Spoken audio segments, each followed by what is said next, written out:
Hi all ನಮಸ್ಕಾರ, welcome back to ಮತ್ತೊಂದು ಹೊಸ ವ್ಲಾಗ್. ಇದು ಡೇ 8ನ ವ್ಲಾಗ್ ಆಗಿರುತ್ತೆ. ಲಾಸ್ಟ್ ವ್ಲಾಗಲ್ಲಿ ಕಿಚನ್ ಹಾಗೆ ಹಾಲ್ ಕ್ಲೀನ್ ಮಾಡಿದ್ದು ತೋರಿಸಿದ್ದೆ. ಇವತ್ತು ರೂಮ್ ಕೂಡ ತುಂಬ ಮೆಸ್ಸಿ ಆಗಿದೆ ಅಂತ ಅದು ಕೂಡ ಕ್ಲೀನ್ ಮಾಡ್ತಾ ಇದ್ದೀನಿ. ಇನ್ನು ಆ್ಯಸ್ ಯೂಶ್ವಲ್ ಚೆರಿ ನನ್ನ ಜೊತೆ ಆಟ ಆಡ್ಕೊಂಡಿದ್ದಾನೆ, ನಾನು ಅವನ ಜೊತೆ ಕೆಲಸ ಮಾಡ್ಕೊಳ್ತಾ ಇದ್ದೀನಿ.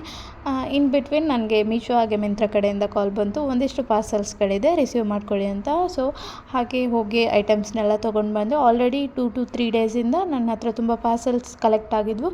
ಸೊ ಅದೆಲ್ಲ ಸೇರಿ ಯಾಕೆ ಒಂದು ಅನ್ಬಾಕ್ಸಿಂಗ್ ವಿಡಿಯೋ ಮಾಡಬಾರ್ದು ಅಂತ, ಅದು ಕೂಡ ಒಂದು ಲಾಂಗ್ ವ್ಲಾಗ್ ಆಗುತ್ತೆ ಅಂತ ಒಂದು ಅನ್ಬಾಕ್ಸಿಂಗ್ ವಿಡಿಯೋ ಕೂಡ ಮಾಡಿದೆ. ಆ ವಿಡಿಯೋನ ಮಾಡೋಕ್ಕೆ ನಾನು ಇಷ್ಟು ಎಲ್ಲ ತುಂಬಾ ಕಷ್ಟಪಟ್ಟಿದ್ದೀನಿ. ಅದು ಆಲ್ರೆಡಿ ಚಾನಲಲ್ಲಿ ಅಪ್ಲೋಡ್ ಇದೆ, ನಿಮಗೆ ಟೈಮ್ ಇದ್ದರೆ ಒಂದ್ಸರಿ ಚೆಕ್ ಮಾಡಿ. ಲಾಸ್ಟ್ ಮಂತ್ ತೊಗೊಂಡಿದ್ದೆ, ಸ್ಟಿಚ್ ಮಾಡಿದ್ದಿಲ್ಲ.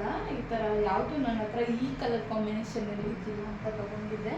ಸೊ ಇವಾಗ ಸ್ಟಿಚ್ ಮಾಡೋಣ ಅಂತ ಕುತ್ಕೊಂಡೆ. ಒಂದು ಸಾರಿ ಸೂಜಿನ ಮುರಿದೋಗ್ಬಿಡ್ತು, ಇದರಲ್ಲಿ ಸ್ಟೋನ್ಸ್ ಇದೆ ಅಲ್ಲ, ಸೊ ಇದು ರಿಮೂವ್ ಮಾಡಿ ಸ್ಟಿಚ್ ಮಾಡಬೇಕಿತ್ತು. ನಾನು ನನಗೆ ಸ್ಟಿಚ್ ಮಾಡೋಕ್ಕೆ ಟ್ರೈ ಮಾಡಿದೆ, ಬಟ್ ಆಗಿಲ್ಲ. ಇನ್ನೊಂದು ಸಾರಿ ಟ್ರೈ ಮಾಡ್ತೀನಿ, ಆಗಿಲ್ಲ ಅಂದರೆ ರಿಟರ್ನ್ ಸ್ಟೋನ್ಸ್ ಎಲ್ಲ ರಿಮೂವ್ ಮಾಡಿ ಸ್ಟಿಚ್ ಮಾಡ್ತೀನಿ. ಆ್ಯಂಡ್ ಮುಂಚೆ ಎಲ್ಲ ಏನಾಗ್ತಿತ್ತಂದರೆ, ನಾನು ಒಂದು ಟಾಪ್ ತೊಗೊಳಕ್ಕೆ ಒಂದು 300, ಜಾಸ್ತಿ ಅಂದರೆ 400 ರುಪೀಸ್ ಕೊಡ್ತಿದ್ದೆ.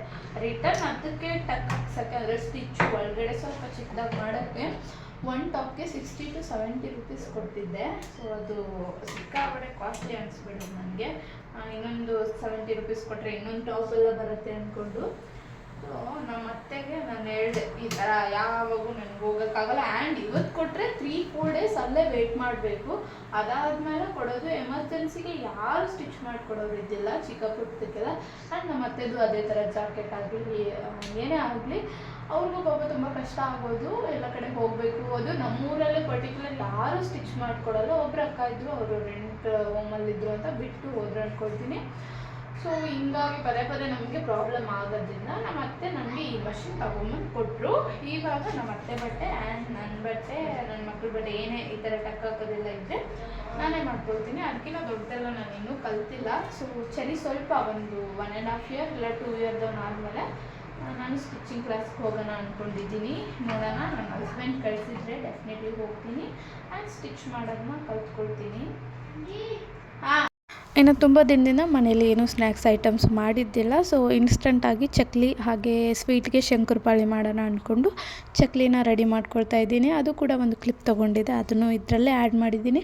ಹಾಗೆ ಇನ್ನು ಯಾರೆಲ್ಲ ಚಾನಲ್ನ ಸಬ್ಸ್ಕ್ರೈಬ್ ಆಗದಿರೋ ವಿಡಿಯೋ ನೋಡ್ತಿದ್ದೀರಾ, ಪ್ಲೀಸ್ ನನ್ನ ಚಾನಲ್ ವಿನು ಕಿಚನ್ನ ಸಬ್ಸ್ಕ್ರೈಬ್ ಆಗಿ, ಹಾಗೆ ನೀವು ಫ್ರೆಂಡ್ಸ್ ಆ್ಯಂಡ್ ಫ್ಯಾಮಿಲಿ ಜೊತೆ ಶೇರ್ ಮಾಡಿ ಅವ್ರಿಗೂ ಕೂಡ ಸಪೋರ್ಟ್ ಮಾಡೋಕ್ಕೆ ಹೇಳಿ. ಆ್ಯಂಡ್ ಚಕ್ಲಿ ಎಲ್ಲ ಮಾಡೋದು ಮುಗ್ದಾದ್ಮೇಲೆ ತುಂಬ ದಿನ ಅಂದರೆ ಆಲ್ಮೋಸ್ಟ್ 1 ವೀಕ್ ಆಗಿತ್ತಲ್ಲ ಊರಿಗೆ ಹೋಗಿ, ಹೊಲದ ಹತ್ರ ಕೂಡ ಹೋಗಿದ್ದಿಲ್ಲ. ಸೊ ಹೊಲದ ಹತ್ರ ಹೋಗೋಣ ಅಂದ್ಕೊಂಡು ಬೇಗನೆ ಮಾಡ್ತಾಯಿದ್ದೀನಿ. ಆ್ಯಂಡ್ ಇವತ್ತು ನೈಟ್ ಊಟಕ್ಕೆ ಆಚೆ ಕಡೆಯಿಂದ ಪಾರ್ಸಲ್ ತರಿಸೋಣ. ಸೊ ಹೊಲದ ಹತ್ರ ಸ್ವಲ್ಪ ಹೊತ್ತು ಜಾಸ್ತಿನೇ ಟೈಮ್ ಸ್ಪೆಂಡ್ ಮಾಡೋಣ, ರಾತ್ರಿ ಆಗೋವರೆಗೂ ಅಂದ್ಕೊಂಡು ಆಲ್ರೆಡಿ ಆರ್ಡರ್ ಕೂಡ ಟೈಮಲ್ಲಿ ಸೆಟ್ ಮಾಡಿ ಹೋಗಿದ್ದೆ. ಸೊ ನಾವು ಹೊಲದಿಂದ ಮನೆಗೆ ಬರೋ ಅಷ್ಟೊತ್ತಿಗೆ ಆರ್ಡರ್ ಕೂಡ ಬಂದಿರುತ್ತೆ, ಹಾಗೆ ಮೇಲೆ ತೊಗೊಂಡು ಬಂದು ಊಟ ಕೂಡ ಮುಗಿಸ್ಕೋಬೋದು ಅಂತ. ಇನ್ನು ನಾವು ಹೊಲದ ಹತ್ರ ಹೋದಾಗ ಸಾಯಂಕಾಲ ಒಂದು 7:30, 8 o'clock ಅಲ್ಲೇ ಆಗೋಗ್ಬಿಡ್ತು. ಸೊ ತುಂಬ ಚಳಿ ಅಂತ ಸ್ವಲ್ಪ ಕ್ಯಾಂಪ್ ಫೈರ್ ಫೀಲ್ ಇರಲಿ ಅಂತ ಸೊ ಅದೆಲ್ಲ ಸೌದೆ ಎಲ್ಲ ಸುಟ್ಕೊಂಡು ಮನೆಗೆ ಬಂದು ನಾನು ಕುಷ್ಕ ಹಾಗೆ ಕಬಾಬ್ನ ಆರ್ಡರ್ ಮಾಡ್ಕೊಂಡಿದ್ದೆ, ಅದು ತಿಂದೆ. ನಾನು ತಿಂದು ಹಾಲು ಕಾಯಿಸಿ ಹಸ್ಬೆಂಡ್ಗೂ ಊಟ ಕೊಟ್ಟೆ. ಇದಾಗಿತ್ತು ಇವತ್ತಿನ ವ್ಲಾಗ್. Thank you.